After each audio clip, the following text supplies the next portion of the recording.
Welcome. Welcome to District 4, to the point for information and news. I'm your host, A Love. We're going to allow people to just discover that it's here. Some of the people with the notification bell. And this is just a different tone for tonight. It's actually late at night. We're going to be talking about relationships and red flags. And I wanted to make sure we gave everybody kind of a chance to get in here. This really comes from somebody I follow a lot. I've been following him for years. His name is Tony Gaskin. You'll hear me mention him. You'll hear me mention sometimes Dr. Romney. And you'll hear me mention them in reference to some sort of relationship or narcissism or things that are in their wheelhouse, because I found that over the years their information has not only proved to be beneficial and useful and helpful, but it can be used and applied to your life to improve it and make it better. And not everybody's advice is like that. I mean, a lot of people that call themselves relationship experts. I mean, one in particular, he was having affairs on his wife, and and I just thought, he was talking about narcissists and all of these things, and I just thought, if you're doing these things, yes, it can tell you what not to do, but it's very, very seldom it'll actually help you with what to do, and then more importantly, on how to apply what you're learning. So, I just was kind of disappointed in that particular person that didn't follow them anymore. But I've always seen those two, Dr. Romney and her information on narcissists and how to handle them and how to recover from one, and all of just in general, her evaluations tend to be the most accurate. And same with Tony Gaskin, he has a tendency to give you advice and information that will allow for you to make improvements, because application is always important. Hey, welcome everybody. Thank you for coming in. I appreciate you guys for clicking the notification bell. Some of you are like, why it's so late? Hey, hope you got your pajamas on. Hope you got your little nighttime, chamomile tea or whatever will help put you to sleep, because it's usually in the morning, and this time we're going in with the opposite. And just because the subject matter is a little more relaxed, and I happen to have the time and the energy to apply to this type of subject. And so, hi. Well, you're love it. You're in there regardless. Every time I see you hit that notification bell. So thank you for the people that hit the notification bell. We are going to talk about the top red flags. I think it's important. And again, over the years, I've listened to certain relationship experts. Not all of them, and definitely not everybody, because it's important that they match what you're trying to achieve. So I'm sort of a marrying type person, so I like to, you know, make my pathway there. And also, I like to have good quality relationships. So you kind of have to be, a person of good quality to find another person of good quality. So I tend to take the advice that I've found and the things that I know are accurate and work, and then I share them. Just like I do everything else, and relationships are no exception. And I found that these red flags that I'm going to give off to you, actually, I mean, over time, you always try that relationship. I find one of us, all of us have had at least one. Some of us have had multiple. But it always starts with your center. This is just every relationship expert, the Bible, I don't care, Wicca, whatever you're practicing, always has a center. It just does. So looking for red flags without a center isn't going to help you. It's if, in other words, you may have those behaviors, you will not recognize them as red flags. because it's similar to what you're doing, if that makes sense. So I give you these red flags, and some of you may not see these red flags. And if you don't see them as red flags, it's probably stands to reason that you would check to see if you have them. Because you could be somebody else's red flag, right? You know what I mean? If you're not working on yourself, you're just kind of going. You definitely could be somebody else's red flag. And so I found that sometimes when things were happening and I didn't notice them and there were red flags, and it's because I didn't know they were red flags because I shared that same, level of dysfunction at that particular point in time in my life, right? So, but when you start to develop yourself, you start to grow, you start to learn, you start to get rid of some of your old habits, you realize them as red flags, because you'll start to not have them anymore. And it'll be like a well known red flag to everybody else that has worked on this particular problem. But again, I'll list them. They're commonplace, but they're not noticeable. You ever dated somebody, and we've all done this, and after you dated this person, it was a complete disaster. And you're like, how did I not know that this person, hi, good to see you too. How do I not know that this person was, dangerous? How did I not know this person was a red flag? How did I spend all this time with this person, sometimes up to years and years and years with this person, and not notice it as a problem? And it's because you shared it at one point. The reason why you ended up breaking up is because you started to change and they stayed the same, but you worked on that flag and now you recognize it as a problem. And I found that that's over a period of time. You can ask any person, religious or non-religious. It doesn't matter which practice. The signs are still pretty much the same. Not all red flags are the same, but I mean the signs of those red flags are the same, and they will all tell you why you don't recognize them. It comes out this. Whether even psychologists, for those of you that are into that, say the same thing. You don't recognize things that are sometimes in you. And it's not even a question of just tolerating it. It's a question of you. It's like I once knew a lady. Okay, I wasn't friends with her like that. We were coworkers, and she had a racist husband. Now she had been with this husband for years. This is just an example, okay? We're not talking about racism right now. We're just talking about this just happened to be what would be a red flag to everybody else. Why? Because it's limiting, it's blinding, it's produces anger. It does a lot of things with that type of mindset that could cause problems with the relationship because that same mindset is applied to how he or she will handle the relationship. Well, this woman in particular happened to have a racist husband. Coupled with, she would later learn after she left him, sexism. He's a sexist. I mean, not a bad one. I don't mean he led the house type of thing. I mean, he really was not treating her well.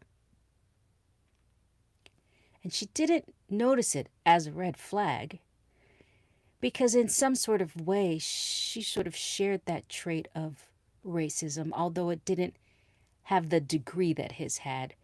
And it did not have, she had no understanding at the time that how it was affecting her. She just thought he hates them and therefore. Almost like she was okay. And you learn as time goes on with red flags, like if you speak to Dr. Romney and she'll talk to you about narcissists, or she'll talk to you about relationships, or you read the Bible if those of you are religious, or you listen to someone like a relationship expert like Tony Gaskin, or you listen to someone that's a psychologist, or you go to a psychologist. You'll learn over time that the red flags are red flags, not just on what they're manifesting themselves at, but it's the mindset that goes behind that. That's pretty much with anything, but I think we eliminate it because a relationship is mostly heart-based, right? So we live with our hearts, and we forget the problem with this red flag. You may not have a problem, you think, with the red flag the person has, but the mindset is also, believe it or not, showing up in other parts of your relationship, not in just the obvious one, if that makes sense, right? Yeah, I mean, feedback, always feedback. Just I love it. It's a discussion. So we're going to discuss. This is not a dictation. This is not me telling you guys stuff. I'm telling you what these are. We can discuss them and talk about it, and enjoy. Right. That's how we're gonna do it. Hi, welcome everybody. Welcome. Thank you for joining us. I didn't plan this one again, but we have that notification bell. So before I get started, make sure you like, subscribe, watch your comments if you bother to comment, because I don't keep any of the ones that are just gonna burn energy. Okay. If it makes sense and it just happens to be negative, I mean, you're saying something with sort of a constructive criticism or something like that, that's fine. But not just, I feel like ranting and raving, or I want to embarrass people, or I feel like, I want to disrupt or disturb. Those we're not even going to deal with. You will get blocked for that. And then also any comments will be deleted. And then make sure you click the notification bell, because I don't always plan my lives on a specific time. Okay, so we want to make sure we're clicking that. But it seems like you guys are clicking it, so I do appreciate that when they start to click the notification bell, because it allows people to come in. And then also, I've had problems with people saying that they couldn't get in or they were blocked. These are just problems that we're having. I don't have anything. I'm not doing that. So we have to sort of figure out what's happening with that. And I am working on that. I want you guys to be here. I want you guys to come repetitively. And I want you to feel like you're welcomed here. This is like a safe space, not to sound like a counselor, but this is a safe space. You can comment anything for as long as you want. I will filter it if I need to. But just don't feel like, you have to sort of censor what you're saying. And then we're going to do Q&A. So everybody ask questions. And then we will answer them. If I don't know the answer, I will immediately find it for you. All right. Let's get started. I think we got to welcome. Thank you for those of you that are still coming in. I appreciate you. So here's an interesting one that has to do with the family dynamic. Now, overbearing parents have a tendency to raise somewhat spoiled children, and also kids that like things a certain way as well. And it may not manifest in the person as heavily as it is with the parents. The older you get, the more set in your ways you get, the more it begins to show itself. So some way be thinking, if he or she has an overbearing parent, it doesn't necessarily mean that they come across subtle. But it still affects the relationship. Because those parents are going to be so involved in the relationship influentially. They're going to be an influence. And you don't want to have to constantly keep proving yourself to the parents. Okay, that's number one, especially if they are super attached to the parents. And there's nothing wrong with being attached to your parents, but it's to the point where it starts to interfere in your relationship, where it becomes a problem. At a healthy dynamic, the parent might say things, give suggestions and advice, but seek not to interfere. Maybe seeking to understand your point of view and what you see in this person, and then trying to find some sort of medium so that everybody can get along in that situation, whether they like your choice or option or not, unless there's some immediate danger like abuse of some sort. But to just be an overbearing parent becomes a problem. Also, it can become a problem because they get used to having to have things a certain way. It becomes a red flag for you in a relationship because they get used to having things a certain way. And it becomes more of them trying to adjust you to the way they do things. And you're like thinking, okay, that happens. We'll make a compromise, and I'll do it her way. For those of you that men, or a woman, or you know what, I can make compromises and do it their way. But that compromise will, if it's a red flag, will start to not be so much of a compromise, and it could even turn critical. Looks like this, right? Why is your shoes always on the left side of the closet? I don't understand that. Like, why can't you just put them on the right side? They're always supposed to be on the right. And you're like, and this is like a legit argument. There's no consideration for maybe the left or right. Does it matter? And you say, does it matter? It's the closet. I mean, I'll put them neatly on the left side. It doesn't matter if they're neat. Oh my God, I'll just put them on the right. It's in the small thought process. When you love that person, it doesn't seem like a problem at all, because you love them and you're like, that's just how they are. Or if you're just with the person and you like them a whole lot and you're starting to get infatuated with them, you don't see that as a problem. But for those people that have been married over 10 years, go ahead and fast forward that long. Go ahead and fast forward just 7. And now all of a sudden, everything you want to do is up for debate. It creates disharmony in the relationship. That's why it's a red flag. And no one wants to bicker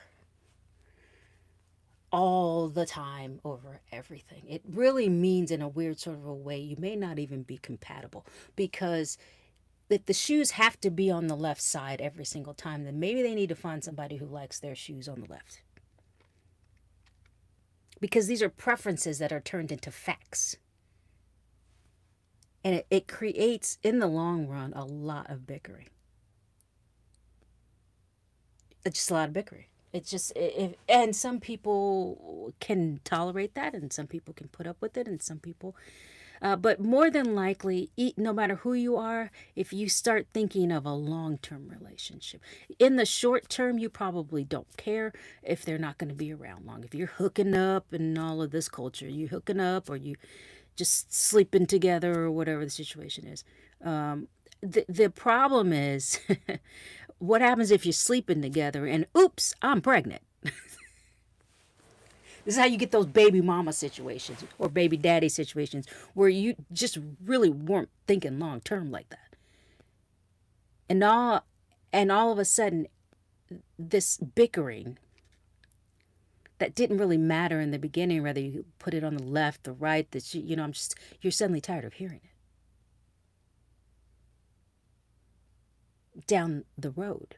So it's another way of saying, a red flag is another way of saying what happens in the long run, because everybody knows, or you should be learning if you don't know, anything you don't like gets worse. It does not get better. Anything you don't like gets worse.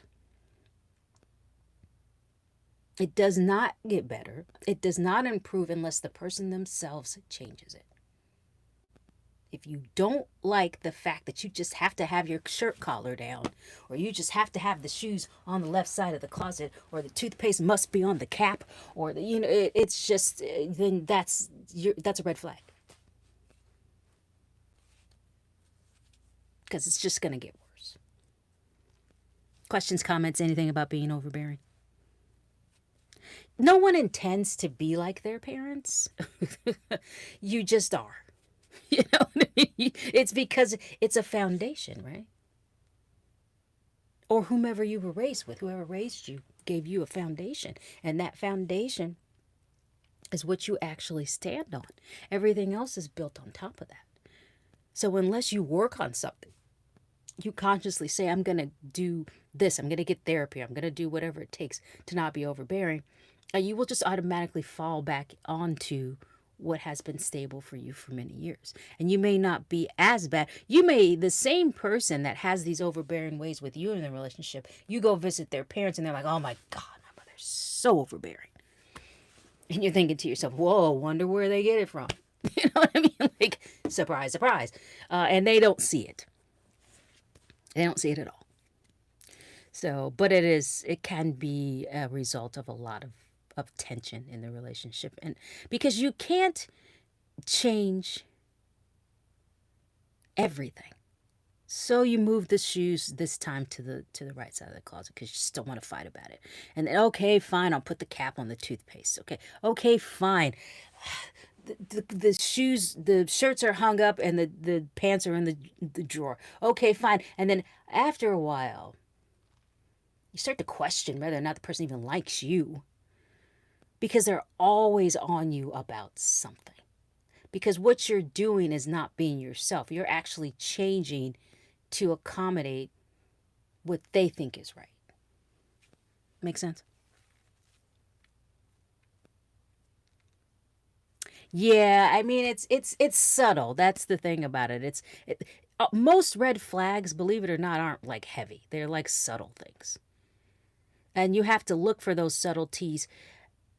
I'm going to say something biblical for about 5 seconds, but please don't think that I'm just using the parable, but I'm not going to say the whole thing, just the analogy about the roots of the tree. Right, is determined by the fruit. If you have predominantly bad fruit, the roots are probably rotted somewhere. There's something, the roots aren't all the way together. Now you can't pull up the tree because it's too big. So like an adult is a grown person.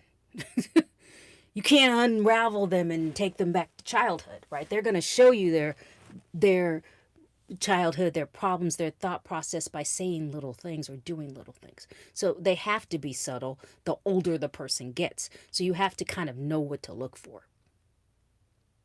It's impossible to meet an adult person. To meet an adult person and, know what their roots are. It just doesn't work like that. You have to see the fruit and continue to look for the fruit. And I don't mean the one or two bad things that you can just throw off the tree and you like the rest of it. Yeah, that's excellent point. Somebody's saying that you have to accept the whole person.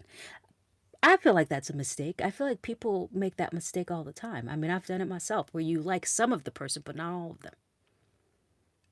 And that's not that's conditional loving somebody. I love you if you're only this. It doesn't make sense. You have to be able to have those parts of that person that just you may not be able to like, but you still can be okay with it. Because nobody's perfect. You just have to find somebody with screws up, that's as screwed up as you are. I mean, basically, you have to find somebody with, problems you can handle, and sometimes you'll see a couple and you're just like, how are they together? I mean, these two. But you can tell that their love is deep. And they love each, and they spend time, and they do all these cute little things, and you're just wondering, like, I wonder why. It's because they like all of each other. You might think they're weird. You might like, what a weird couple, but they don't think they're weird. They're weird together because they love all of each other. You know what I mean? And that's a good point to bring up, actually. Thank you for that point. Appreciate it. Welcome, welcome, welcome. We are talking about red flags in a relationship. We started with number one, and they're in no particular order. Just sort of a person with overbearing parents. And the reason why it's the parents is because you will notice that in them faster than you're going to notice it in the person that's with you. Because you are infatuated or in love, depending upon how long you've been with this person. So you're not looking. There's a reason why old school people say meet the parents. You meet the parents because this is what you get to see they're like outside of your filter, because you're definitely filtered, especially if you are overwhelmingly attracted to the person. I mean, that's probably going to be a smoke screen right there, and then you're going to just be all infatuated with everything they say, and that's another smoke screen. But if you get to meet the parents, and the parents have a tendency to be very overbearing, the likelihood that that's probably going to carry over to your relationship, unless they specifically said, I went to therapy to not be overbearing like my parents, which most people don't, it's going to follow suit. Consequence of that is the arguing and the bickering, and you sort of feeling like you can't ever really do anything. All right, that's where we're at now. So thank you for just update those of you that just came in. So you came in at a good time. Another one is inconsistencies. This is an obvious one to me because I'm really big on telling the truth. I think in a relationship, you should not be lying. I am not a game player, and I won't tolerate being played with. And it's just one of those things that I just drew a line in the sand. If he plays games, he's gone instantly. Like, I'm not even going to pursue the relationship. To me, that's a red flag. I don't have time. Because down the road, I cannot make you, bully you, talk you, persuade you, finesse you. There's no way to make you be honest. There's not no way to do that. So inconsistencies generally mean, especially in the beginning, that they're probably lying. One minute he makes $100,000 a year, the next minute he makes four, and the next 5 minutes he makes $20 an hour. You're like, what? Something's wrong with this picture? But you're asking yourself, why would you lie about that? And this is the excuse a lot of people make. He or she. This is even if it's a woman lying all the time. This is the excuse we make. Well, they're trying to impress me. Yeah, but why? Why impress you with a lie? You don't have time for that. I mean, some people do. Let me know if you see that as a red flag. Most of the time, if you don't see lying as a red flag, because you lie yourself, or you be willing to. And if you're willing to lie and be inconsistent to cover things up, it means you've done it a long time. Think about it, especially if you're older. Anybody over 20 should not be lying like that in a relationship. You shouldn't be lying, period, in a relationship. That includes the stuff you did. If you cheated, in my opinion, then you were big enough to step out like that, then you're big enough to say that you did it. And deal with the fact of those consequences of the person not wanting to be with you. Number 2 for me is really number 1. I have to trust you. And if you're playing head games or it means I can't trust you. If you're lying and all this stuff, and it's not that you can't do these things, but they're red flags because it leads down to the ability to be able to confide in this person, the ability to have trust with this person, the ability to marry this person. And whatever your end goal is, if it's to be with somebody for, love and for life, lying will eventually kill that. So why let them get away with any inconsistencies? Inconsistencies that lead to covering up something. Covering up something is generally lying, and lying for what reason? And people say, well, I don't know, he was just trying to impress me, so I really, I was mad. Or she was just, she didn't want me to know that she had an affair, and I understand that. But she's, in her past relationship, and I understand her not wanting to tell me that. Her not wanting to tell you and flat out lying is 2 different things. Because you cannot want to tell somebody, but guess what? You're just delaying it, because ultimately, if you have to have a real relationship, you're going to have to tell them what you did. Point blank. What is it? Tony Gann say point blank, period. Point blank, period. In my opinion. Tell me some. Trust is big. Trust is big. What if he is trying to impress you? Impress me by saying what? I need an example.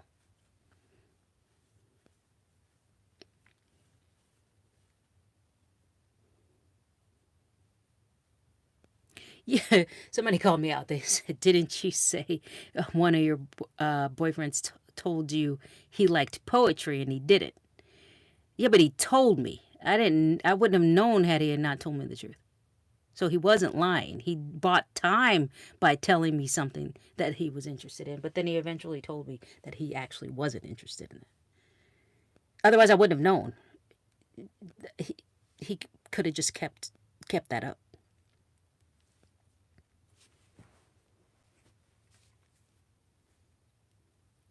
But I appreciate the call out though. I like it. Make me accountable. Hey, I'm not mad at that.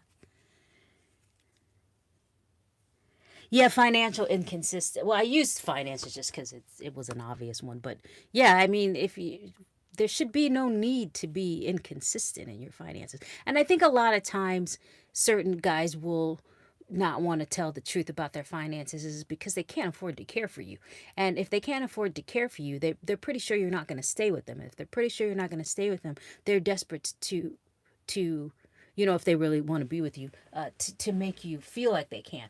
But the danger in that is an obvious one. One of two things, if not both. You're going to end up taking care of him, which you don't want to do, or he's not going to be able to take care of you. If a person lies like that about their finances and they're not good at finances, it's going to cause both of you harm.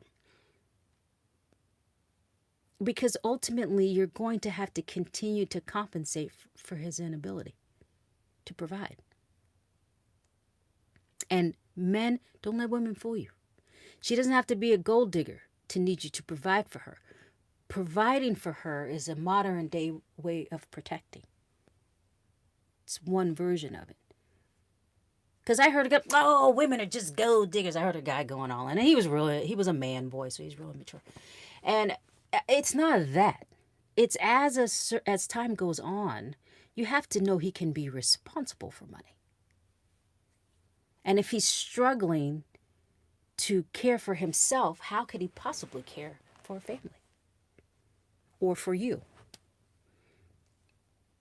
Which means if you're doing well and he's struggling, it just stands to reason that ultimately, just to take care of both of you, you're going to start paying for stuff. And that's not a balanced relationship.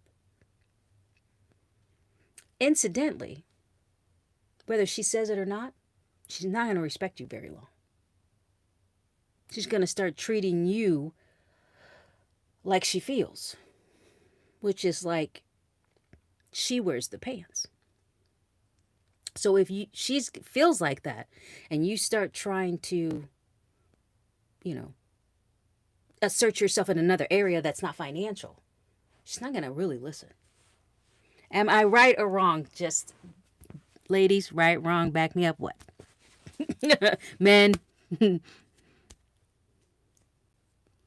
we don't mean to. Yeah, we don't mean to. I mean, there are women that have bad intentions, of course. There's always women that aren't any good either.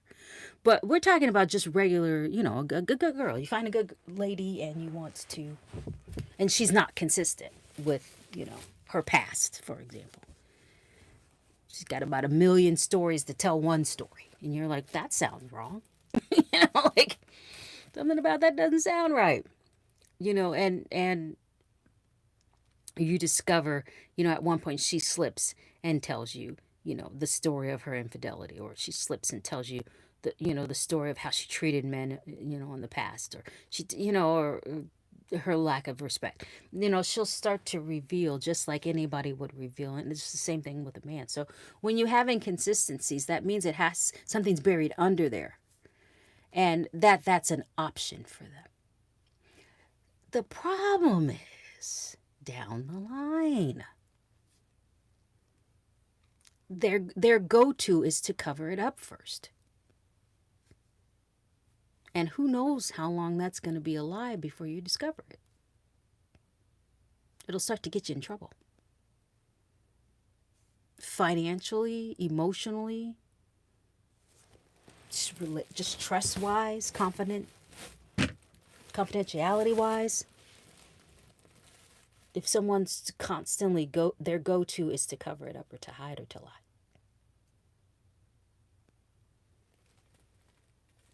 Not all lies are blatant, though. Covering up something that's harmful is also a lie, but it's also a very damaged one. It's omission. It's lying through omission. It's also lying.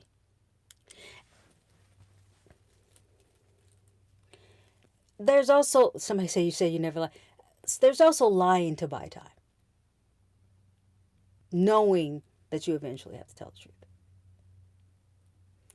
You can bypass that. I mean, there's a way to do it. You just don't say anything.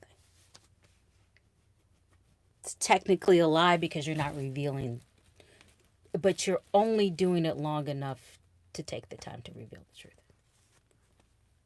It's still a lie, but ultimately, a lie has to be undone. There's nothing worse than cornering somebody. You know they're lying to you and they continue to lie. They're going to lie no matter what you say. They're going to hold until you have proof.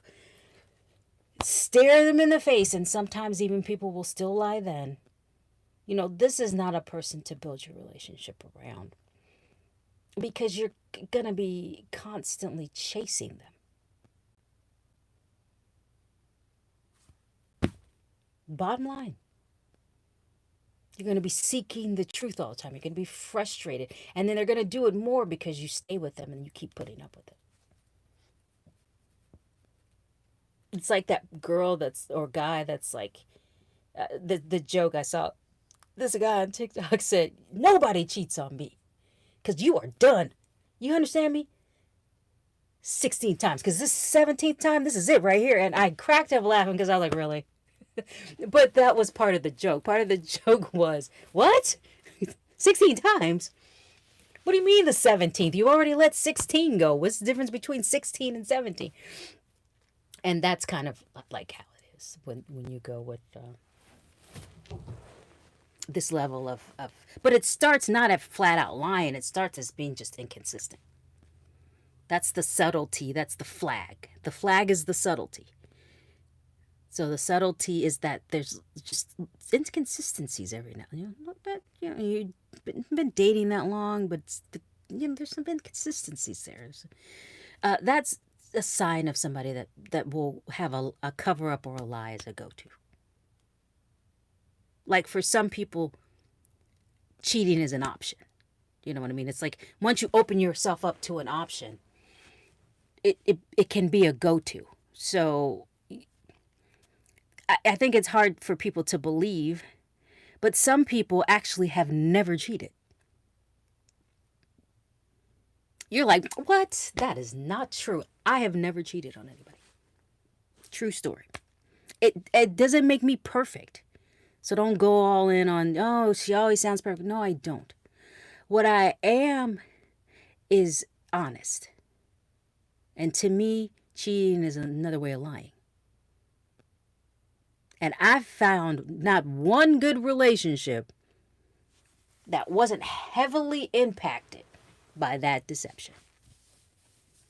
And so just having seen it all the time.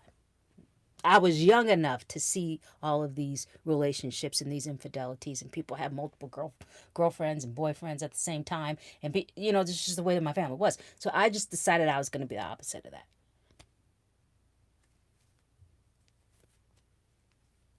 You know what I mean? So, but there are people out there that haven't done it. And this is not to judge the people that have. People do come back from it. Sometimes neglect becomes a problem and the person just starts to cheat. Maybe you wanted to leave the person. You don't know how to get out of the relationship, so some people will cheat. I mean, there's various reasons why people will accept a cheater back. But it's just starts out as sort of a go-to. So lying, like anything else, can be a go-to. Because there's several people in the world that have never murdered anybody. But for people that have murdered somebody, they try to get you to understand why it's a go-to. Using an extreme example, right? But you know what I mean. Subtleties. It's another way of saying this is an option for me. It's an option because not everybody does it. Some people specifically choose to do the opposite. And have relationships that are consistent. So I just say it in that way just to make it. Been cheated on before? Yeah. Been cheated on before.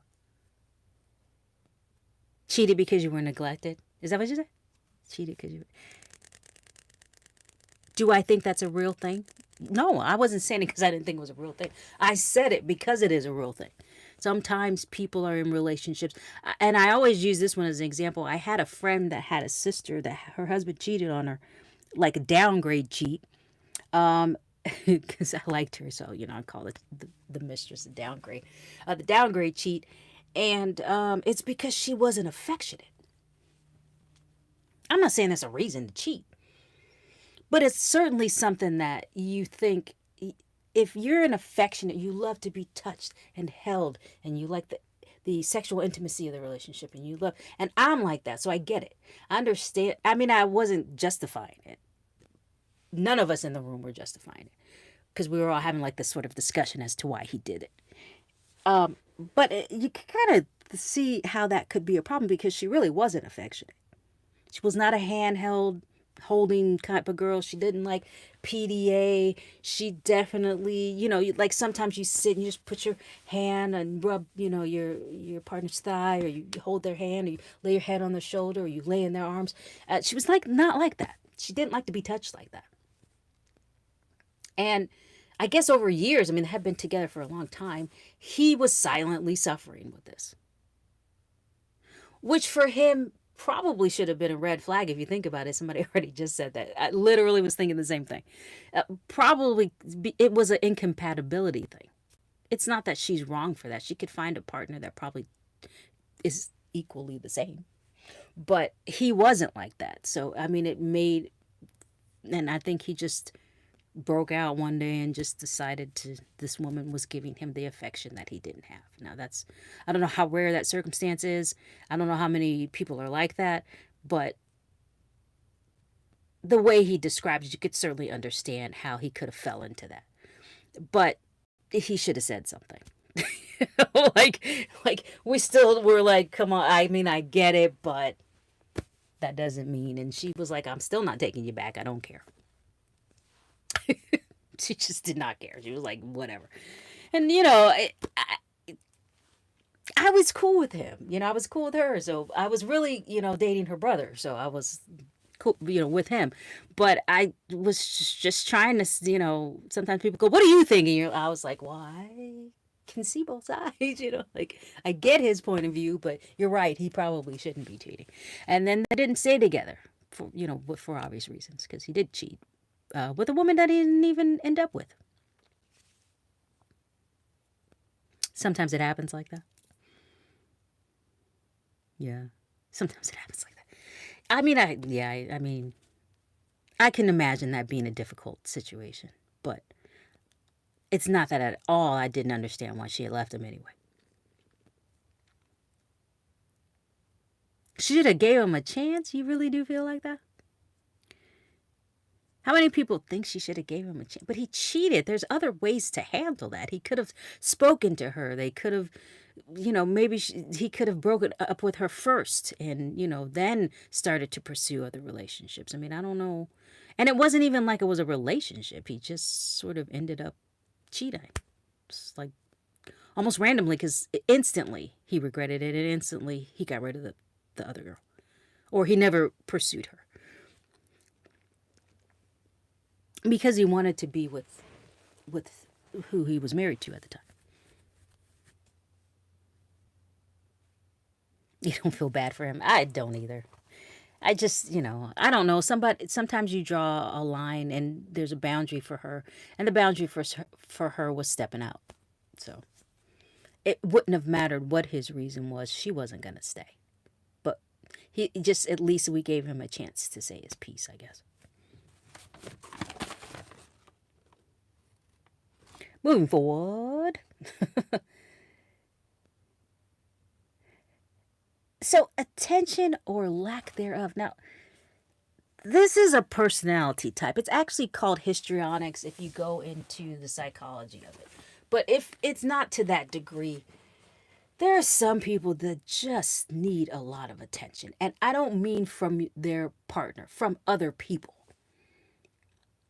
They just need to have the opposite sex thinking they're the best looking thing in the world. Instead of caring about what you think, they spend all their time caring about what the other. this can become a problem because it takes away from the exclusivity of the relationship. If you're constantly, I'm just a flirt. I just flirt around all the time. I can't help it. It's a part of who I am. You're really neglecting the person you're with. Why are they even special if you spend all your time flirting with other people? Or that guy, oh, I'm just playing with that girl. I don't really like her like that. I'm just saying stuff. I'm not so sure I agree with that. I think it's a red flag because it shows that your attentions is more important to you than, ultimately how your partner feels. Now, if you're getting attention, you can't help that. Maybe you're just a really handsome man or a really good looking girl. But you would be able to separate that. It wouldn't be a red flag if you just happen to be an attractive man and or for men, attractive woman, and people find you attractive. But does that mean you should be, inappropriately touching them, inappropriately flirting with them, hugging with them, laughing, in front of your partner? Not in front of him, period. Or he or she, period. If it's bothering them, and you have to have an excuse as to why you're doing it, that is a red flag.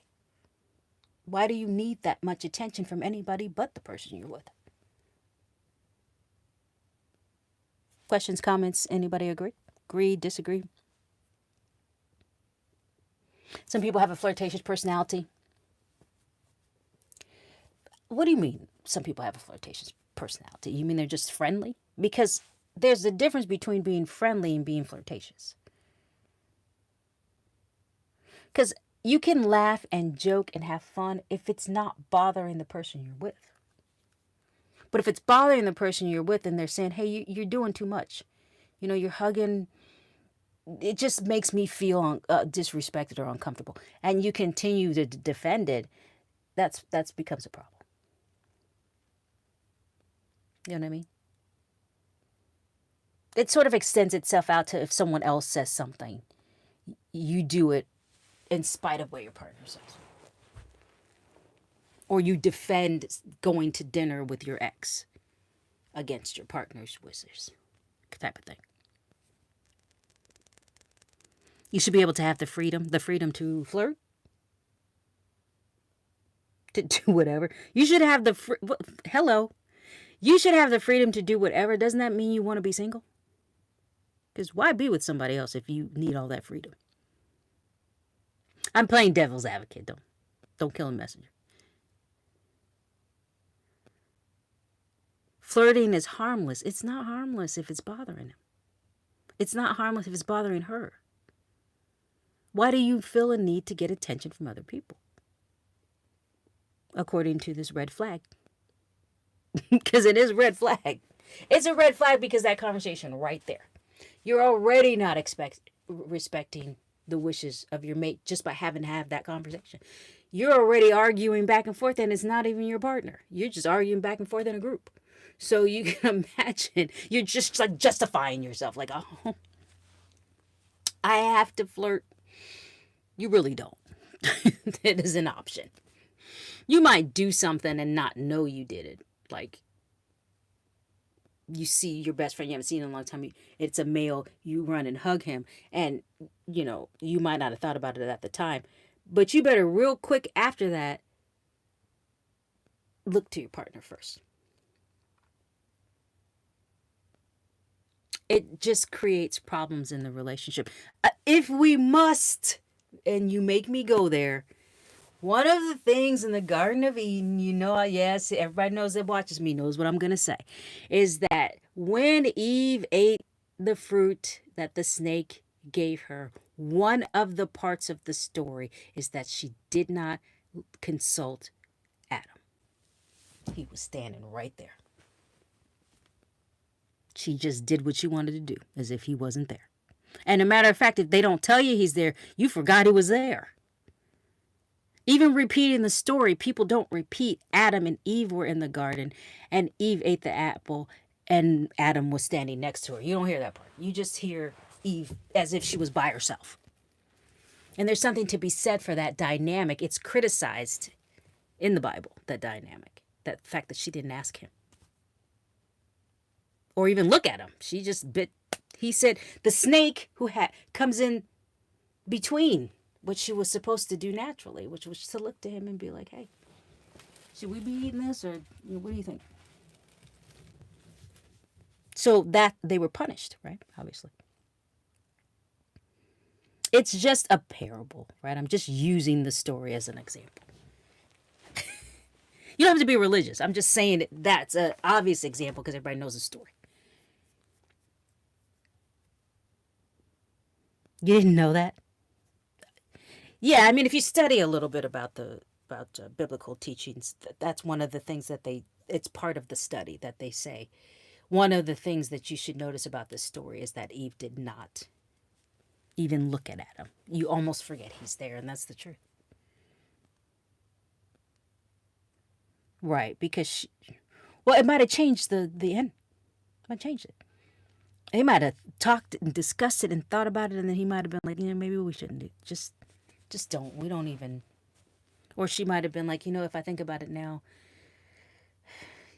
I don't want to go against what you're saying, or something like that. It could have been a discussion between them two before she actually took the action.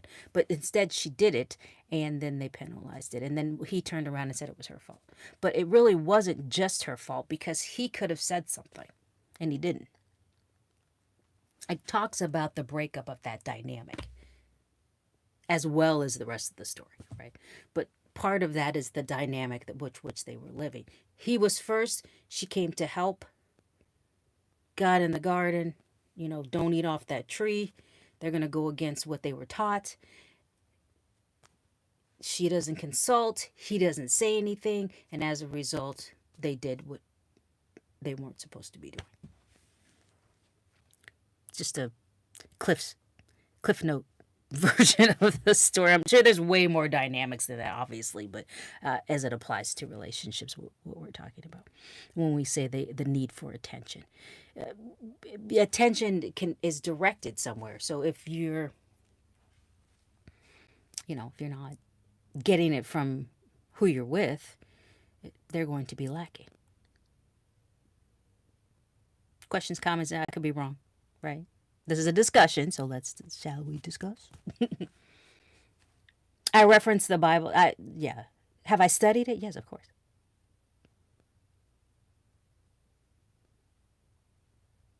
Yeah, I read a lot. I mean, I love reading. My father's a prolific reader, so I just took that from him. He got it from his father.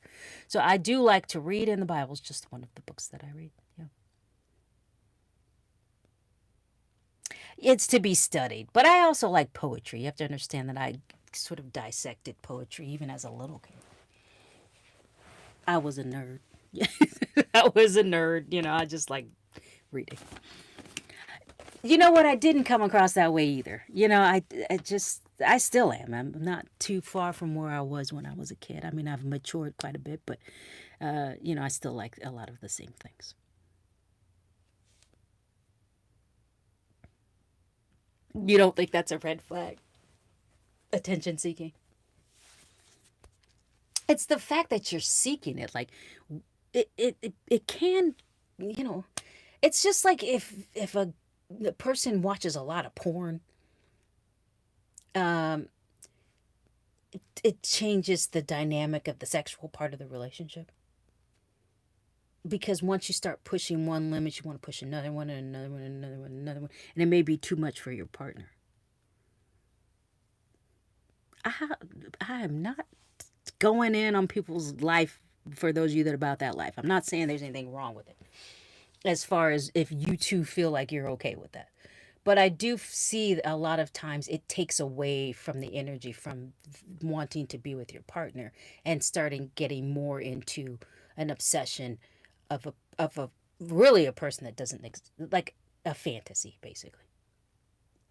It also takes your eye away, right? Wouldn't your eye be going if someone resembles your favorite, you know, adult entertainer, your eyes are going to be drawn to anything that looks like that. And it may not necessarily look like your partner. Your partner might have changed over time. You know what I mean? They might have had some kids, little belly, got a little bigger, and then all of a sudden you're bored with them because they don't look like, you know, Sasha Goody or whatever your favorite person's name is, right? And you're sort of drawn to what would ultimately be the opposite of your partner, right? Or not, depending upon what they look like, right? They might look like that already, but then you really wouldn't. You would just be trying to get them to participate, which is may not be something they want to do. But if they don't, and maybe over time, you've been married a lot of years, and over time they had your kids or had kids, and then some of yours, and her body might have changed, and maybe she's small chested, but you're looking at women with large breasts. How do you think this partner feels? Or he's, you know, all cut up and got some abs all flatted up, and you don't look like that anymore or ever. So it'll change. It changes the security level of each person in the relationship. You would think, right? Questions come. Oh, you had somebody that was addicted to it. Addicted to it, like they couldn't stop watching it. Did you state it? You did not. Yeah, I mean that's those are general stories from people that have lived through that. Yep. It's a real addiction like anything else, right? All right, so attention. That was another one. So this is a big word that everybody's throwing around now, and it's just a fancy way of saying how mature are they. Emotional intelligence. People love to glamorize everything. But it's basically saying, like, how much control did this person have over their emotions? Now, that comes with maturity. It has to, because you have to force maturity. Maturity does not come with age, does not come on its own. And it definitely, we put intelligence in behind the word emotions because there has to be some wisdom there.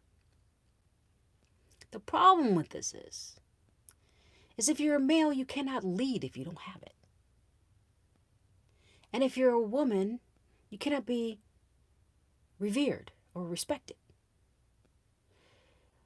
or feminine in the same time, at the same time. So let's say, for example, you're like this. Everybody, sooner or later, I saw a nun get mad. Okay, you can get mad and lose it. No one's perfect 24/7. I really did see a nun get mad. She got mad. And she was perfectly fine being mad because she reminded me that even Jesus got mad when he saw an injustice. And Jesus was supposed to be perfect, right? This is a nun talking, so she's going to say something biblical. But but if you're constantly living in that, you're just raging around for any little thing. You can't keep a secret. You can't keep your mouth shut. You're constantly, having temper tantrums, or you need your have your way, or you can't stop your head turning. Then there's a problem. It's a red flag. It means you haven't matured yet. You haven't grown up, and it's very hard to have. You're hard to follow, just point blank. And a woman may not even tell you that. And for a woman, it'll be a lot of drama. You're probably one of the most dramatic people going. You love to gossip. You love to be in the middle of some stuff. You get mad and you yell and you scream and you throw stuff. And and it's constant. It's all the time. You don't ever catch yourself. You don't ever know when to stop. You're mad and throwing stuff an hour later. Or if you're a guy, you're bullying her, you're yelling and screaming, you're just demanding she does. And it's just like, it's a relationship that basically is going to be two kids. It's going to be it's never going to get out of high school. It's going to always be two teenagers trying to play adults and have a relationship. If you don't have that emotional intelligence, and you must learn it. It is like empathy is taught. Empathy is a learned behavior. It doesn't come naturally. naturally develop empathy over time. It just doesn't happen like that. You have to be exposed to it. You have to see the importance of it. You have to learn. It's just like emotional intelligence. When you have to mature, it means you have to seek wisdom in everything you do. It means you have to see. I always use this as an example that a lot of people, especially real immature people, will see an argument like a boxing match. It is to be won and lost. And no matter, they're going to talk louder, they're going to they're going to get in your face more. They're going to let you know that every thought that comes in their head that must be expressed no matter how they express it. And that's just immature. Because in real life, nobody needs that.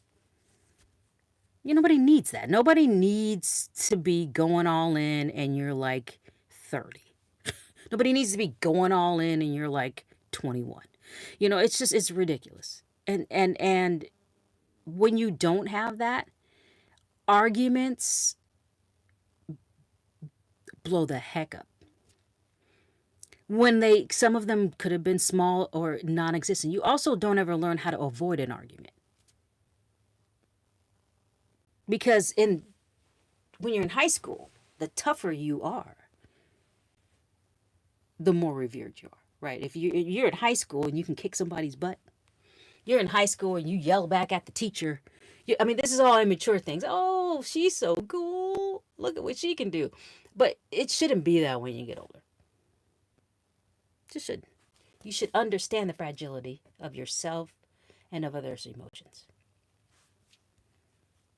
And they should be held, and tended to with care. And you can't do that if you don't have emotional intelligence. You're going to have major blowups all the time. You're going to have no self-control. You're going to be belittling. You're going to be name-calling. And you're going to do it almost like every time you're upset. It's consistent. A person with no emotional intelligence or very low emotional intelligence does the same things you did probably when you were in high school. Same little behaviors, same little creating the drama. Women tend to be dramatic when they don't have emotional intelligence, so she likes a lot of little arguments. She causes bickering. She nags. She, all of these things that aren't very wise to do, but they don't seek wisdom. They just want to be right, or they just want you to do what they want you to do. Or manipulation is another sign of a lack of emotional intelligence, because if you are manipulating to get things, now we're talking relationship wise, right? Period. But we're going to apply it to the subject because I don't want to get off subject. So you're used to manipulating to get men to do what you want them to do, or women to do what you want them to do. And the problem is, as you develop this over time, when you come across a person that is emotionally intelligent, they won't be with you. In other words, you'll be that person that says, there are no good men in the world, or there are no good girls in the world. Nobody, they're all crazy. It's just you. And it's because you can't get the good one. They're not going to be with you. They might take you out on a date. They might spend a little time with you. And if you're weak, they might sleep with you. He or she. But you aren't going to be with them. They won't choose you like that. That is why you see a plethora of hookups.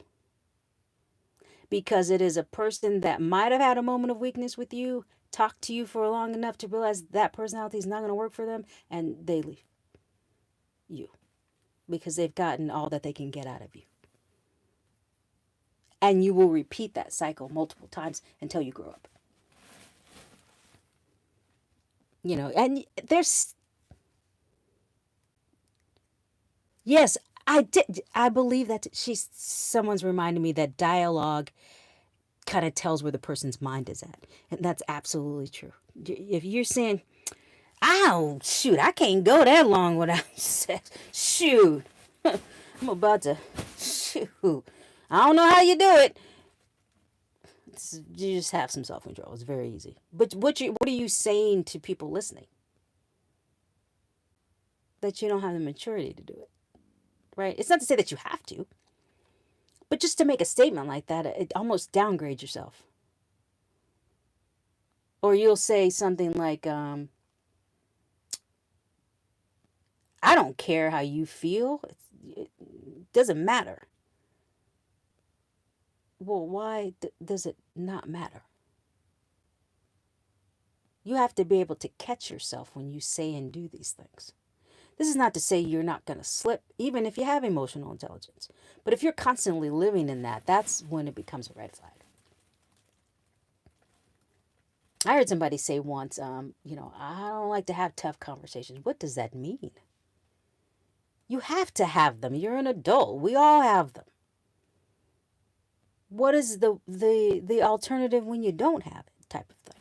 So that's why it is considered a red flag. It's considered a red flag because you have to have it to have strong communication, you have to have it to have good discernment, and you have to have it to develop wisdom. You have to have it. So without that, you have what is left, which is going right back to high school. Some some of some of us never left high school, right? The mindset never grew from there. And all your relationship and how you handle relationships derives from that. From what you remember from the first go tos of dating. But as you develop emotional intelligence, part of what you're doing is learning how to perceive a relationship from where you are and the age you are now. Not from what you remember back when you dated your first high school sweetheart or, your first college relationship, but rather how it developed. Even if you're in college or you're in high school, it should be evolving. You evolve, you get a better choice. You have more choices in the pool that everybody would like to be in as far as your uh, individual desires for a relationship. Questions, comments, anything? How we doing? Mm-hmm. Major red flag. Major. What kind of stuff do you notice? Like, what are some examples? I think we should give maybe a few examples if somebody has some out there. A mama's boy for overbearing. How inconsistencies. Just flat out lying. Playing head games. Inconsistencies. Flirting all the time for attention seeking. Doesn't want to have the tough conversations yet. Tough conversation like what? You mean like breaking up? Or just a tough conversation? Just anyone? Yeah, it's not easy. No one's saying this stuff is easy, but you have to practice it just like anything else. Then it becomes easy because it's second nature at that point. But you have to apply the time and energy into yourself to do it.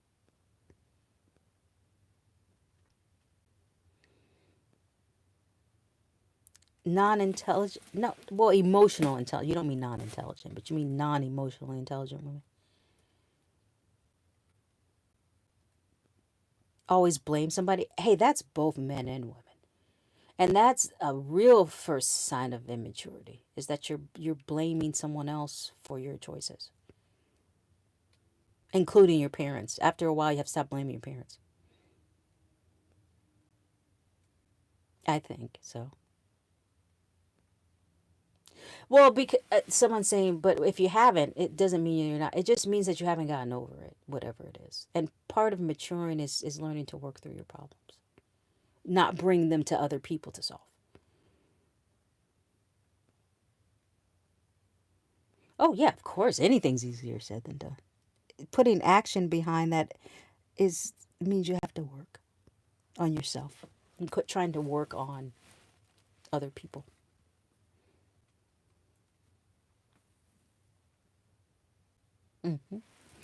All right, you guys, let's move forward.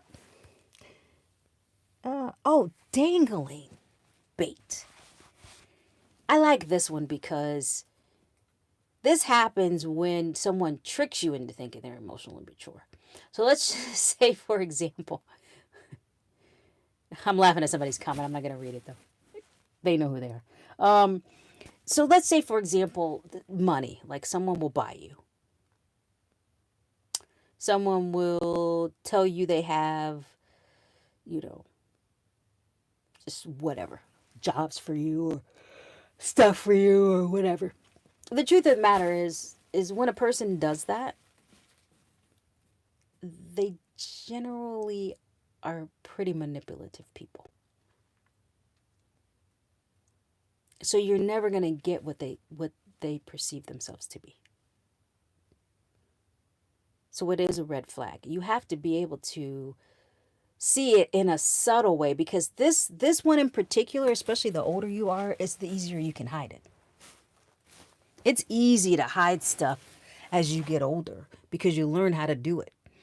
So subtleties is key here when you see people that dangle bait. People all the time will tell you they will rescue you, they will save you. They feed on that need to be cared for.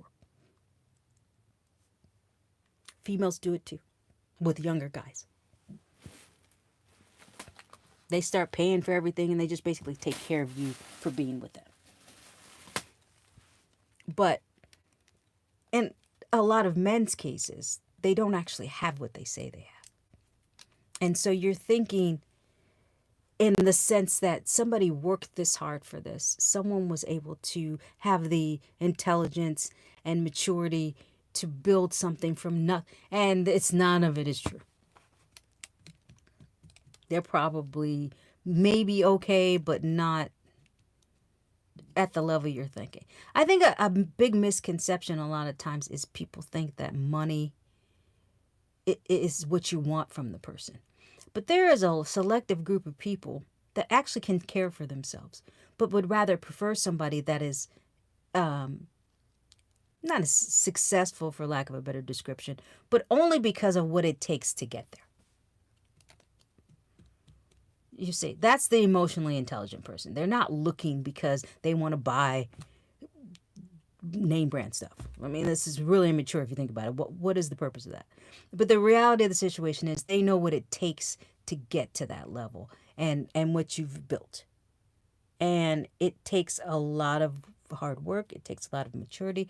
It takes a lot of intelligence. So that's what at certain levels they want. And there's some oftentimes are women that can take care of themselves, really. They won't tell you because they want you to have more than they have. In the sense that they want you to feel, like a man. And by just not going, I make more than you. No one has time for that. But they really just see it takes a lot to get there. And they can respect that. And in you.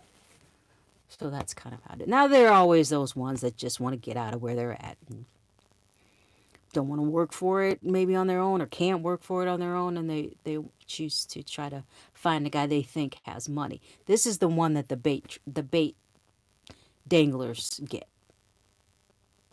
Because in reality, you could both come from the same place. You're just thinking they're doing better because maybe they're wearing some brand sneakers. Whatever they're in. Some name brand t-shirts.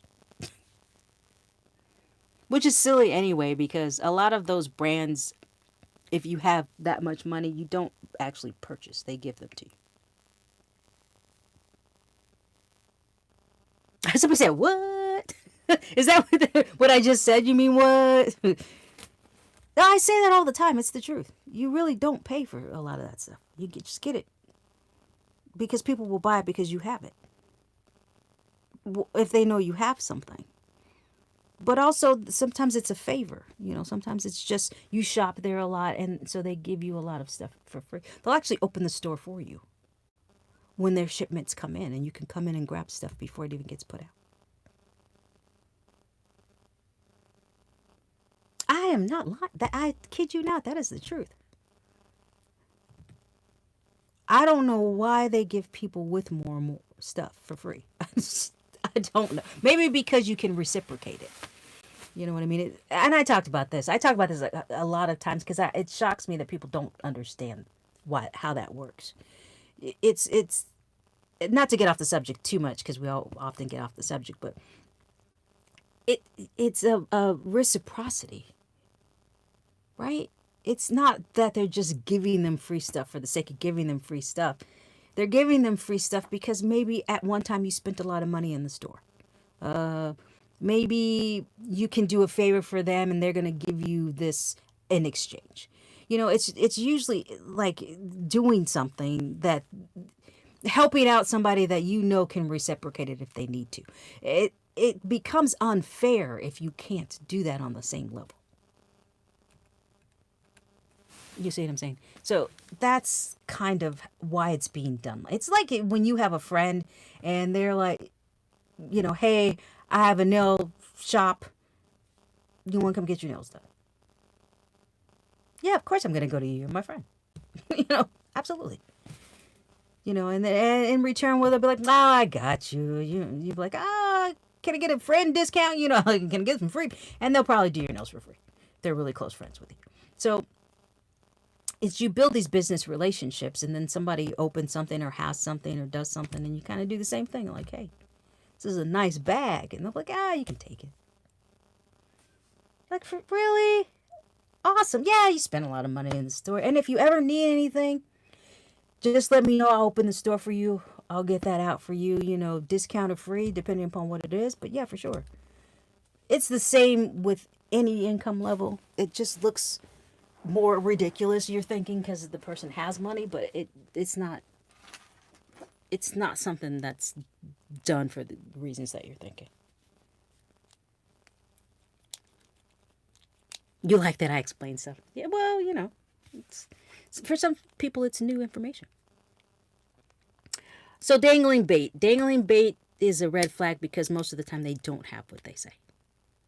And it's another way of being deceptive, but you have to also pay for that deception in the long run.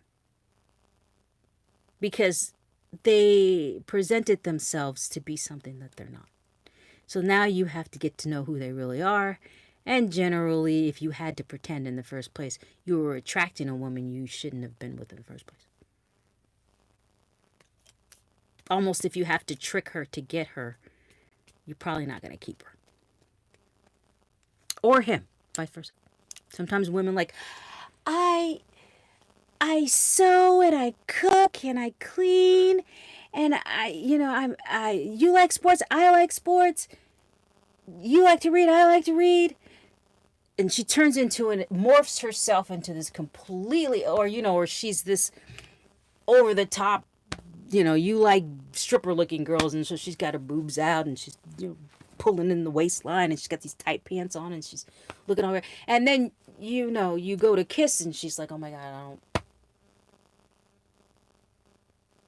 And then you're like, "Well, what just happened?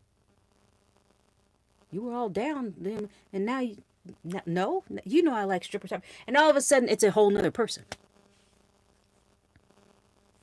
The guy with he's got on Versace sneakers, he's got on the jacket with the gold or whatever they're wearing now, the which think it's diamonds, and it's tanzanite, and the Versace sneakers may not be real, and they still, you know, um, you know, don't have a car, and then ultimately you're like, wait a minute, it's not what I was thinking. Not that it's just money based, but I mean, just even he comes across as one of the nicest guys, and the last 5 relationships he's been cheating. You know what I mean? It's like the bait. You're just throwing out stuff, just to hook somebody. But be careful because again, the consequence of that or the red flag becomes a problem when you're attracting somebody, and now you have to maintain that image. Once that image breaks down, that person was already who they said they were. So if she's a gold digger and you just want to date her because she's hot and you pretend you have all this stuff, and then she's going to leave you because ultimately that's not what she wanted. She was looking for something else. You're not going to trick her into staying. Just like the woman I cook, I clean, I do all these things, and you don't do any of them. You couldn't boil an egg if you tried. Your house is never clean. You barely have good hygiene type of thing. But you're talking about like you're all these things on the date. And then all of a sudden you get this guy you're going to fight all the time because he's going to be like, I like sports. I watch sports every Sunday. It is NFL season. I'm going to watch it. And you're just like, I want attention. Why is it that you watch sports all the time? I don't understand. It's because you told him you liked sports, right? Yeah. Why are you always mad? Because we eat McDonald's once a week. So? But you can't cook when we do cook. I mean, we're eating top ramen and we're eating, hot dogs. This is not dinner. Oh my God. I'm so over the top with cooking. It's like, let it go. But really, what's happening there? What's happening there is you told him you could do something you didn't do.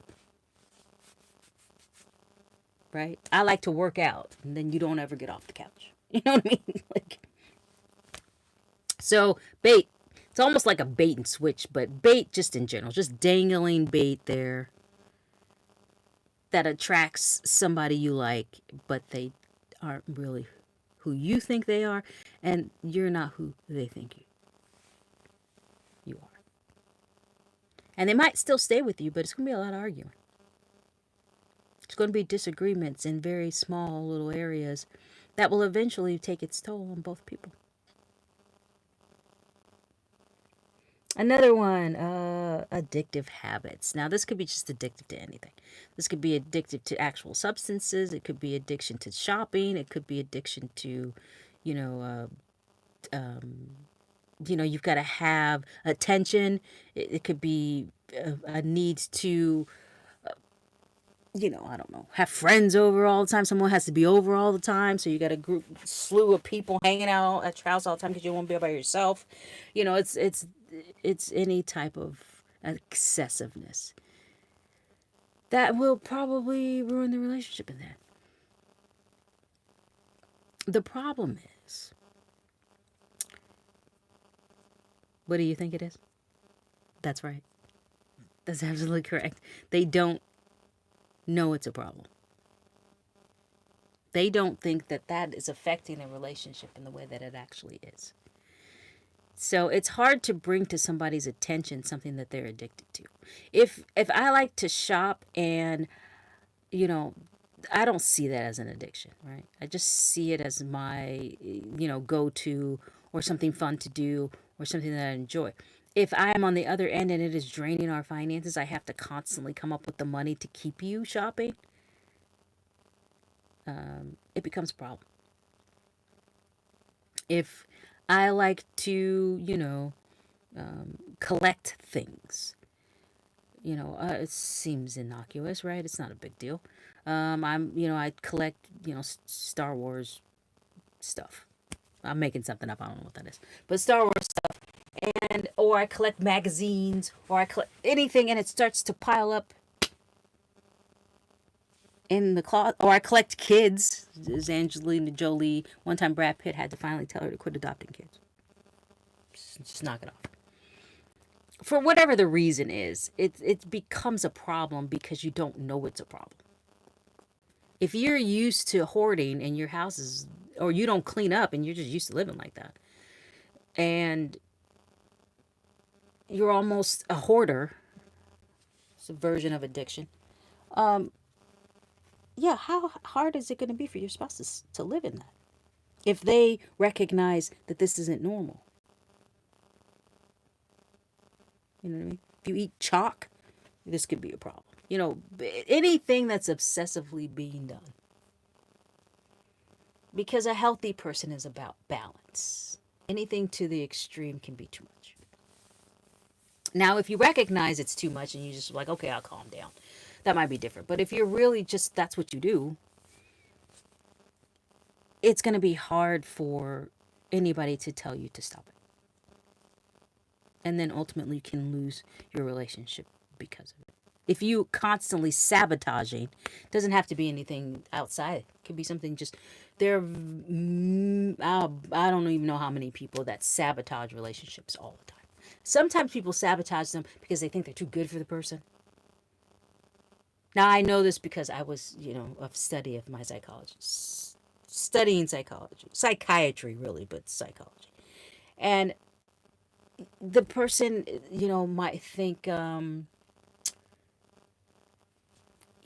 anything obsessive like that. Just obsessively cheating. The person thinks you're cheating all the time.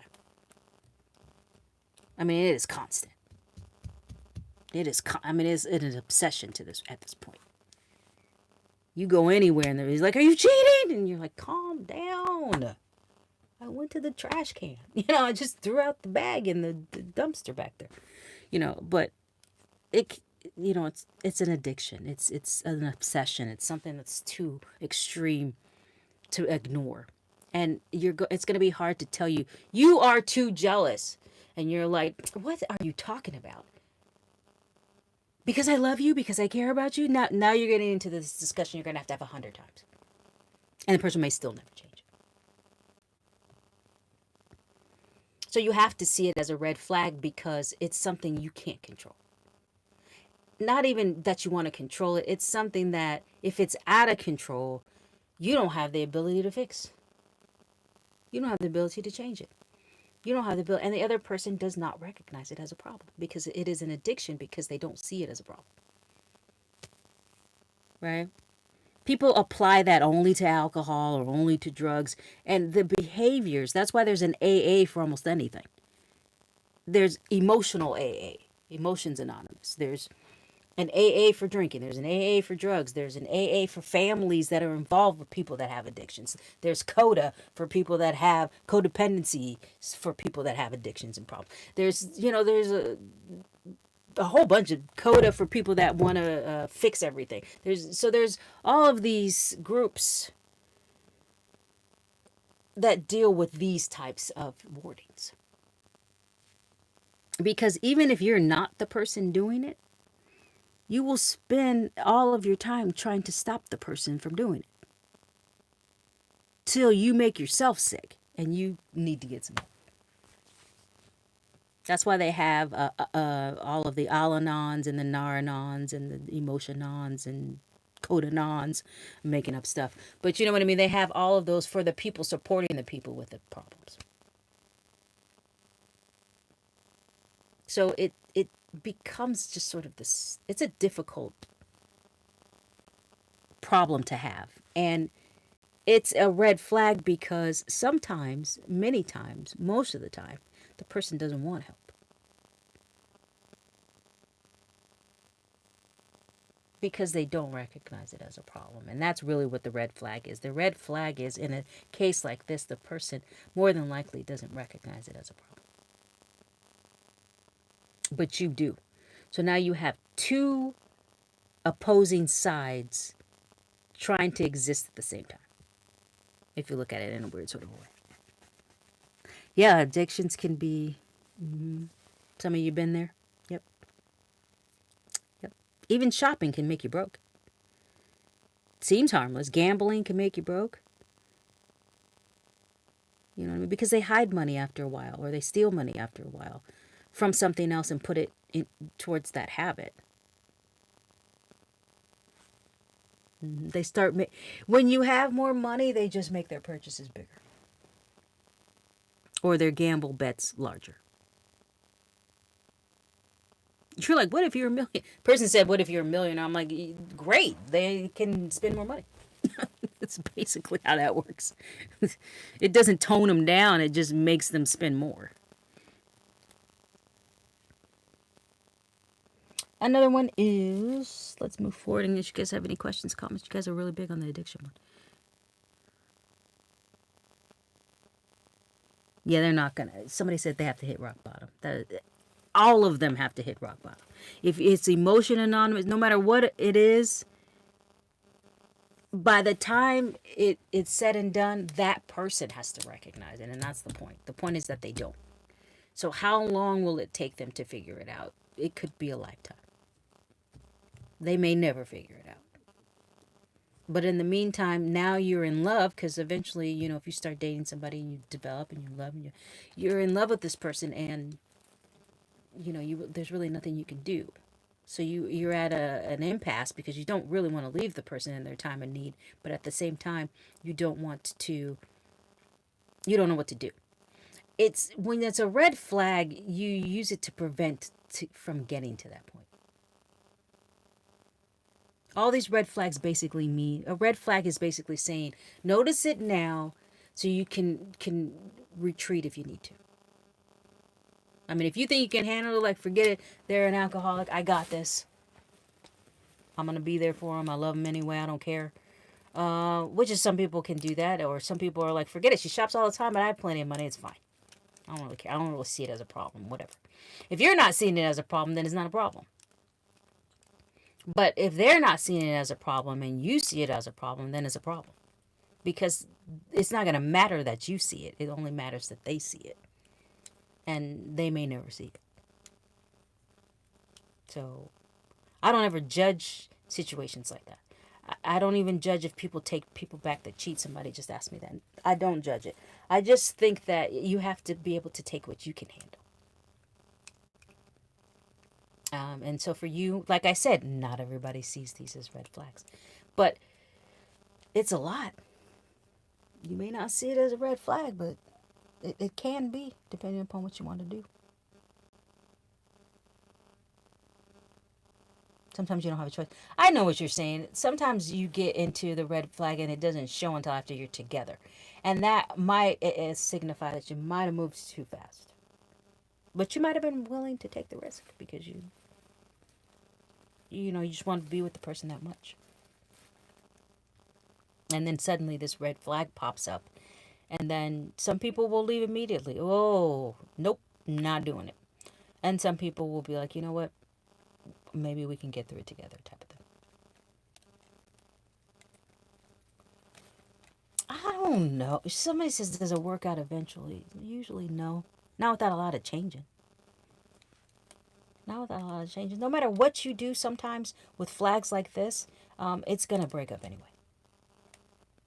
Now you can band-aid it and you can use some rubber band to keep it together for as long as you can. But ultimately, some of these you just can't.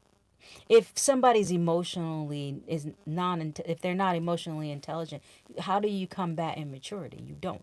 You're going to be broke all the time. You're going to be fighting all the time. You're going to be trying to explain stuff all the time. You're just not compatible at that point. Like if somebody is, dangling stuff and then you realize they were lying, I mean, now you're left with what's actually there. And see if you like that person.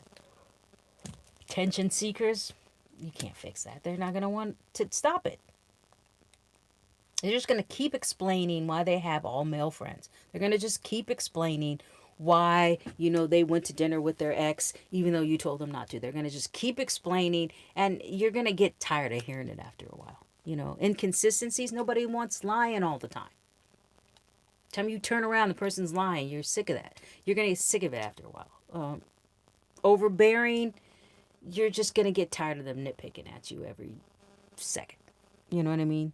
So, addictive habits speak for themselves. Some relationships survive them, but it takes two special people for that to happen.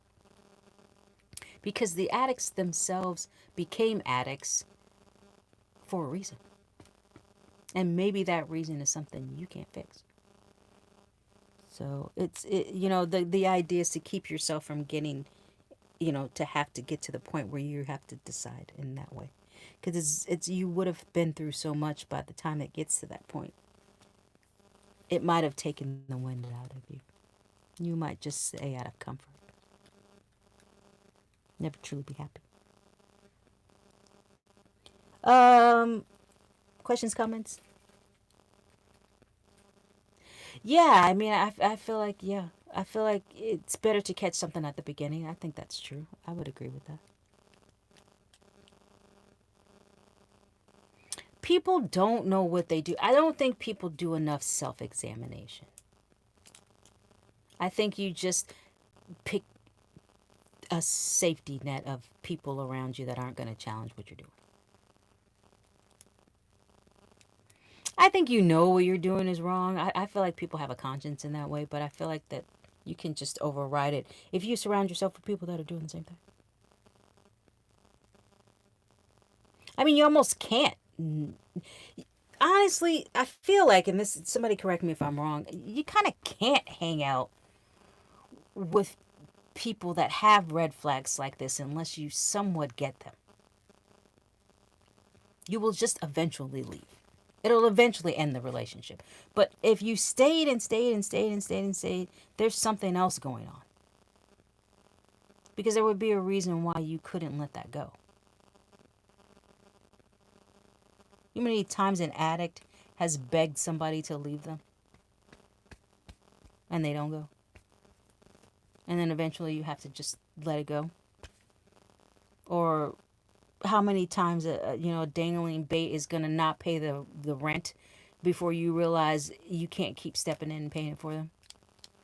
Or how many times an emotional, non-intelligent person is going to go to infidelity before you realize, like, I'm just getting tired of this go-to. You know what I mean? Type of thing. So that's why they're red flags. It's like putting a rubber band on a really heavy weight and expecting it to hold it the entire time. People survive them if they change. Not the way they are. That will end in a breakup. A bad one, probably, most of the time. Sometimes the breakup, they change and come back and get back together. Sometimes couples don't tell you that part of the story, but that happens sometimes. It happens quite often, actually. But the break is probably what made the relationship strong.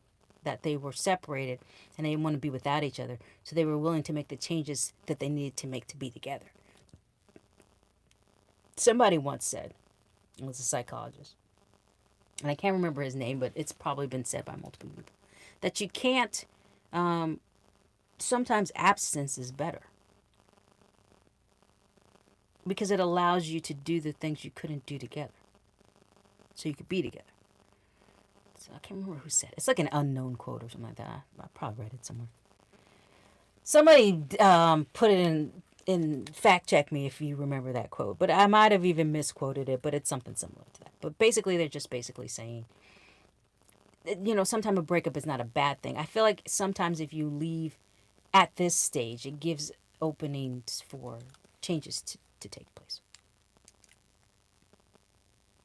You can only take them back if they changed. It's the only way. If it's something toxic, there's no way to go back together if it hasn't changed. It'll just go right back to the same thing. Some people want to change. So they may not be able to do that with you, depending upon what the problem actually is.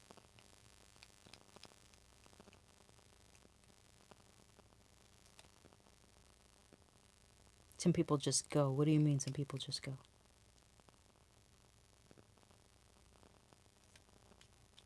The person that said some people just go, just what do you mean by that? I mean, it's a profound statement. I just was wondering, would you? The person you're trying to help just goes. The person that you're trying to help in a toxic relationship doesn't want help from you.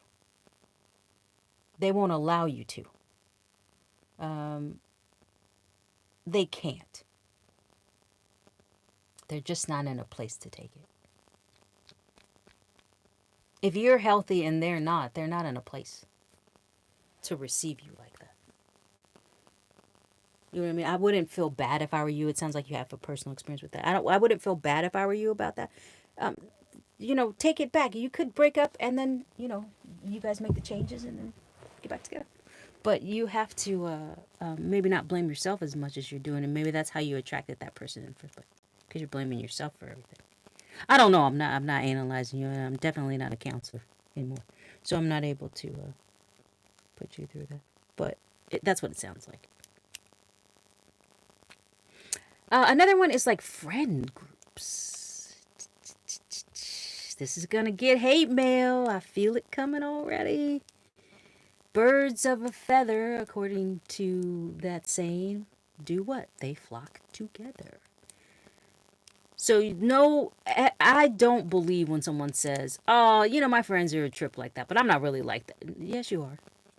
Or you wouldn't be hanging out with them. Especially if it's I don't mean the occasional hangout. I mean, you're like rolling. Like that is your crew. You're trying to say you're not like the people you're spending all that time with? It is almost an impossibility. So if the people that you're rolling with, make something up, are committing crimes, you are too. Don't try to act like you're not. But people will lie about something like that so they can seem better than that because they know that you're uncomfortable around those people. So to make you feel better, they're going to say, I'm not really like that, not really. But there's some of it in you or you wouldn't be there hanging out with them. You would be like the person that's saying, yeah, I don't really like your friends like that, so I don't think I want to spend a lot of time with them. You would have been saying that yourself. You wouldn't have them as friends. You would be like, you know what, there was a time when we all got along, but I feel different now. I don't know if I can hang out with them the same way. So you just have to be careful. I mean, actually, the friends tell you who you're really dating because they're going to be themselves because they're not in love with you or don't want to be with you. And, you're going to be able to get some realities on what this person is really like.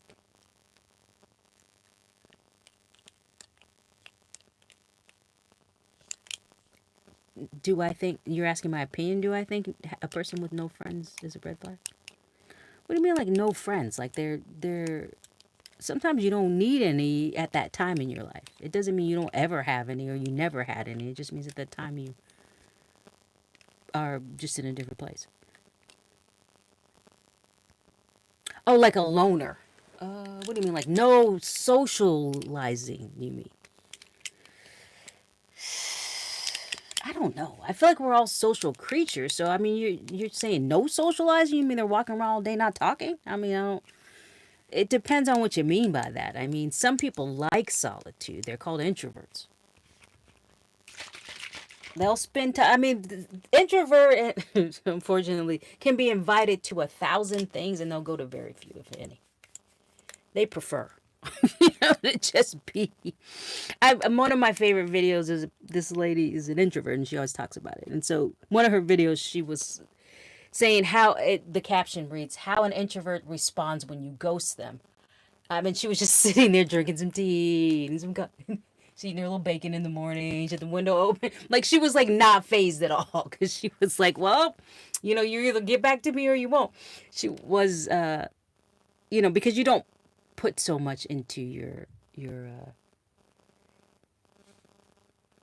into relationships that don't work or external relationships. You more can spend time alone. You do love people and you like hanging out with people, but you can spend time alone and not even feel. So if you're referencing a person, it could be that kind of person. You could just be an extrovert and they could be very introverted, which means they're probably not phased at the fact that they haven't talked to anybody in a couple days or like a week or maybe just period. They may choose to not go out with the group, but rather stay home and watch a movie or binge or something like that. So what you're describing is just somebody that has a different personality than you. Maybe not necessarily that they can't make friends or don't have friends, unless there's something wrong with them. They have depression or, even people with depression still have friends. So I don't, or associations or places to go or people that they trust and talk to. Family. Well, there it is. Family is friends. Some people would prefer their family over having actual friends.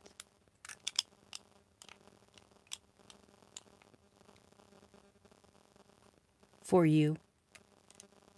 Oh, wow, you just reversed the psychology. It's, what are you doing that you don't have friends?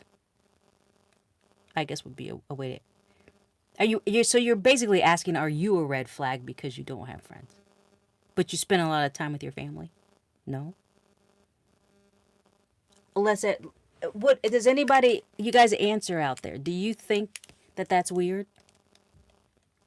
See, a bunch of people said no. Why? Because they're probably, would you, most of you people saying no, consider yourself an introvert? Yeah. Not sure. Yes. Not sure. Probably. So there you go. It depends. I mean, if you're just completely antisocial, yeah, there's probably a problem. You should probably talk to somebody.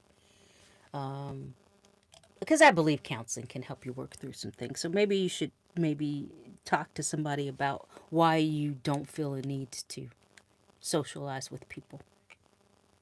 That might be an indicator of something larger. All right. All right, you guys, it's late. It's very late. This video went on much longer. Friends of the opposite sex, that's probably a lot of it. Need for you to convince them. This is a big one, and I will probably end with this one. But if you have to convince somebody of something, so here's an obvious one, and it was used as the example in Tony Gaskin. He said, if you're like, oh, I don't really, care if I get married or not. I'm really not big into marriage like that. I don't need a label. I don't need the piece of paper. And you're the kind of person that wants to get married. Your job is not to change their mind. Their job isn't even to change your mind. Break it off. Okay, that's not going anywhere. Because that's a foundational belief. That's a foundation. And if the answer to that is for you to try to convince them down the road that they may change their mind, or they usually lead a woman on like that by saying, maybe down the road I might want to. You don't take a foundation and let it go down the road. I don't want kids, but maybe down the road, but you don't want any kids. So I do. Because down the road, you're probably not going to change either. So if it's a foundational belief, it's a red flag if they're saying the opposite of your foundation. So I don't care how much you might love her or him to death, and you think everything about this person is perfect. If it is a foundational belief, if they say, I'm more of a go with the flow kind of relationship. I don't like the label stuff. And you want a girlfriend and she doesn't want a label, cut that off early. Because more than likely, if she changes down the road and you stuck with her, she's probably not going to do it with you. That's just I know I'm getting ready to give some harsh realities. You're going to send me hate mail, but I hope that you take it in a harsh way so I can jolt you. If this person, right now, I don't want to blah, I don't really want to label, but if they are going to change and you stay with them, it is not going to be with you. They will almost marry somebody a week after you break up with them, but they will never marry you. Because all you're doing is waiting for them to get ready. For you, that will never come, because that's the position you took. You took a position that you were just going to override your own beliefs to adjust to theirs. Don't think people don't notice that. Don't think you can respect somebody that respects themselves so little that they are going to override a strong belief that they have to wait for you to change your mind. It sounds ridiculous because it's a core belief. It's like saying, I'm not a Christian, but I'm going to date a non-Christian. Like if you're like a legit practicing Christian. Now, if you're kind of like, I can kind of handle the unevenly. But if you're not saying, you're saying, I have categorically. I'll give you even more realistic example, because not a lot of people are, not everybody's religious. If you say, I have decided to not have sex on the first date, it's not gonna happen, I'm not doing it. You tell this person you're with, I'm not doing that. I do not have sex on the first date. And you go have sex on the first date, they are not going to respect you in the morning, because there's plenty of people that ended up married that had sex on the first date. Let's be honest. Or their relationship started out, it was just going to be sex, and then they ended up getting married. So that's not it. What it realistically probably is is that you broke what you said you were going to do. You did not stick by that. You let them trick you out of it, and they know it. And they're not going to respect somebody that just threw away their beliefs just to be with them. Because then that means I can do anything. Not only can I do anything, I could probably talk you into anything because you just had this strong belief 5 seconds ago. I put on the charm and suddenly it's over. Yeah, you don't take somebody like that seriously. And it has nothing to do with how soon you had sex. You just made a firm statement. I'm not doing that. It goes the same if you say, I'm having you tonight is going to happen. And you're thinking they're not going to respect you because you had sex on the first date. They're not going to respect you because you put that in front of anything else. So they gave you what you wanted. You got what you wanted. There's nothing else to talk about. You didn't say, I can't wait to get to know you so, we can develop this relationship. I am attracted to you, but right now, let's just take it slow. You nothing. You didn't care about anything but sleeping with them. And since you didn't respect them enough to want to get to know more about them, they're not going to respect you. That's going to be what it is. It's just going to be sex. I have met people that have been married 50 years, 60 years, 40 years, that had sex 3 days after they met, that got married 2 weeks after they got met. It's the time seems to not be the problem. It's the fact that you don't have any, I don't want to say morals or scruples, that you don't have any self-respect. I hate to say it that way because it comes across wrong, but I mean that you didn't stick to what you said. Or you didn't value other things that you had to offer other than sex. Like, you know what I mean? It would have been one thing if you were like, this is what happened and oh my God, I can't believe this is happening. But I'll accept if we don't ever talk again because I probably shouldn't have did that in the first place. That's a little different. Because then you just really kind of you just let your emotions run with you. You made a mistake. But that doesn't mean you're going to be doing that all the time. You're also not going to fall apart if they don't call you because you basically put yourself in that situation and you're just going to take accountability for that. But more than likely, there's no oops in that area. You pretty much either decided that's what you were going to do or you decided that it was not what you were going to do. But if you go against either one of those, you're just basically going against your own belief system for somebody else, which almost tells the person, like I said earlier, they can pretty much do anything.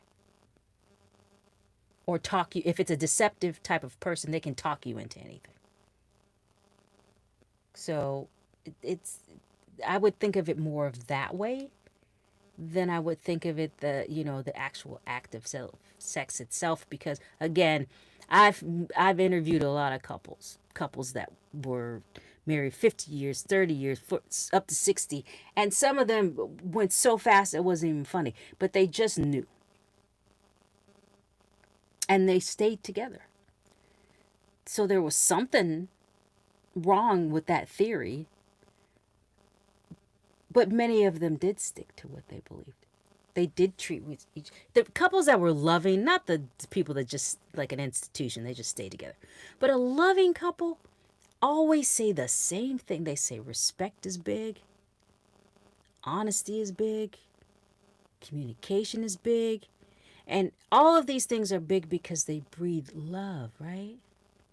What is loving? It's safe, right? It's warm, it's caring, it's nurturing, it's supportive. It's all of these things we like to feel a sense of,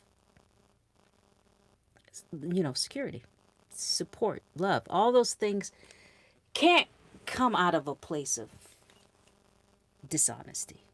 It just cannot. It cannot come out of a place of chaos. It cannot come out of a place because there's too much disturbance there.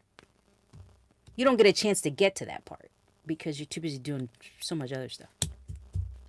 Putting out fires, for example. All right. I guess I'll wrap it up with that. Thank you so much. If you're still up, I'm probably gone by now. Um, but I will repost this at some point. It's very long, so maybe not. But I just wanted to get this in, and thank you so much if you're still here. If you went to bed, I get it. You probably got to get up in the morning. But maybe I'll break it up and post it later. But usually my lives are my lives, and I don't usually keep them posted up. But thank you so much. Make sure you like, comment, and subscribe. Thanks for staying up with me, for those of you that participate in my little pajama party. And if you guys hear this, I'll see you next time.